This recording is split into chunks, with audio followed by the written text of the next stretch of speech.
Number 5 पे आते हैं। ईदर के साथ क्या दिख रहा है?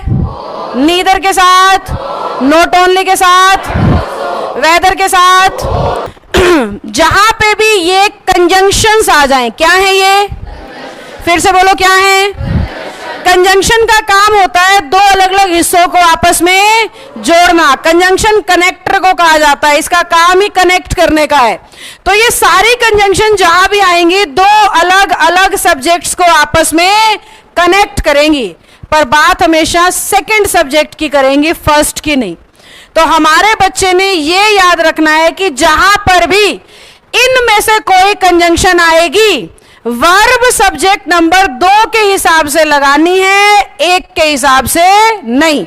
या यूं कह लो, बाद वाले की बात करते हैं, पहले वाले की नहीं। तो सबसे बाद में जो सब्जेक्ट होगा उसके हिसाब से आपने वर्ब लगानी है।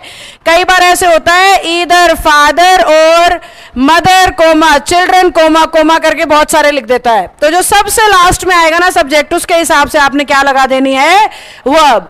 वो 5 सब्जेक्ट जोड़े तो 5वें के हिसाब से, वो 2 सब्जेक्ट जोड़े तो दूसरे के हिसाब से, वो 6 सब्जेक्ट जोड़े तो छठे के हिसाब से, और वो 3 सब्जेक्ट जोड़े तो तीसरे के हिसाब से। यानी जो सबसे बाद वाला सब्जेक्ट होगा उसके हिसाब से हमने वर्ब लगानी है, अगर इनमें से कोई सेंटेंस में आएगा तो।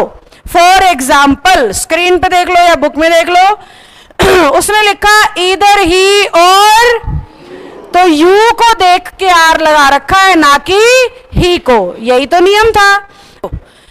नॉट ओनली बट ऑल्सो में बाद वाले सब्जेक्ट को देखना है। बाद में लिखा है सन्स, जो ऑलरेडी प्लूरल है, तो उसके हिसाब से वर्ब बिल्कुल सही है। सब्जेक्ट के हिसाब से वर्ब लगानी है, कभी भी वर्ब के हिसाब से सब्जेक्ट नहीं बदलेगा। ऐसी गलतियां करना जरूरी है, क्योंकि हमें नहीं पता कौन सा बच्चा किस रूल को किस नजर से देखता है। तो अपनी गलतियों पे कभी इंसल्टेड फील मत किया करो, उससे दूसरों को बहुत सीखने को मिल रहा है। तुम तो समाज का भला कर रहे हो अनजाने में, तो प्राउड फील करा करो, मैंने गलत करा इसलिए तुम सीख पाए, थैंक यू बोलो मुझे। इस एटीट्यूड से पूछने की हिम्मत दिखाया करो। तो वेटर्स के हिसाब से क्या चाहिए? आर चाहिए, क्योंकि वेटर्स प्लूरल है भाई, तो वर्ब कैसी चाहिए? प्लूरल चाहिए। बैठ जाओ प्राणी जी। इधर और में ना बाद वाले को देखते हैं। बाद वाला सब्जेक्ट है आए, और आए के लिए होना चाहिए एम, जबकि ये लगा किसके हिसाब से रहा है? ही के हिसाब से। देखना तो सेकंड वाले को है, यही तो नियम था ना। हम कारण तब आएंगे जब रूल देखने आएंगे।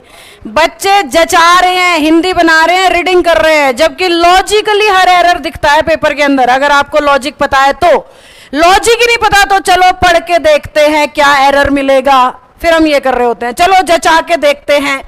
ये हरकतें तब करते हैं जब ज्ञान कम हो। बाद वाले को देखेंगे तो टीचर के हिसाब से क्या आ गया है।